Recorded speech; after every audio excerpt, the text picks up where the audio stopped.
l'une des plus anciennes civilisations, la République populaire de Chine est aujourd'hui le pays le plus peuplé au monde.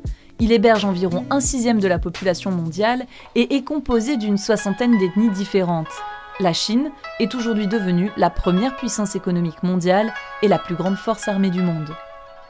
L'histoire récente de la Chine est principalement marquée par la révolution communiste, qui a amené au pouvoir le Parti communiste, qui encore aujourd'hui continue de diriger le pays de manière autoritaire.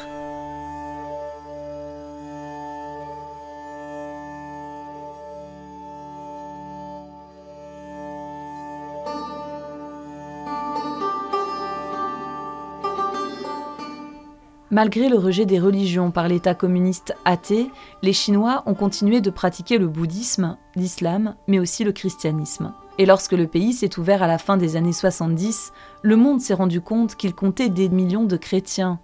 La demande de Bible était telle que Portes Ouvertes a organisé sur une plage de Chine l'opération Perle, le plus grand passage clandestin de Bible de toute l'histoire. C'était en 1981.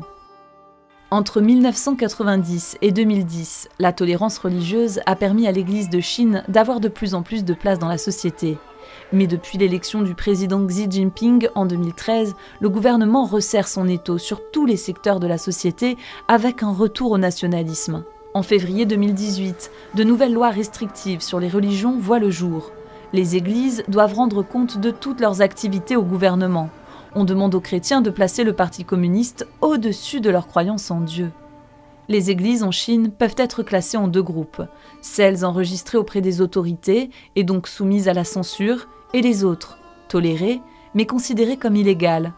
Il existe aussi des chrétiens d'arrière-plan musulmans dans la province du Xinjiang et des chrétiens d'arrière-plan bouddhiste au Tibet. S'ils sont découverts, ils sont menacés, maltraités physiquement et livrés aux autorités locales.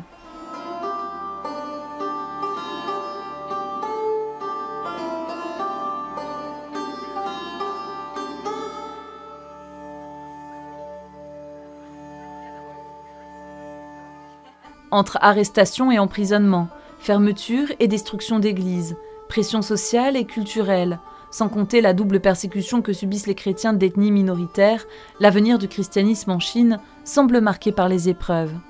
Mais ce qui le caractérise particulièrement, c'est cette résilience au sein de la persécution à travers toutes les périodes de son histoire, contribuant au fait qu'aujourd'hui, la Chine est devenue l'un des pays qui compte le plus de chrétiens au monde.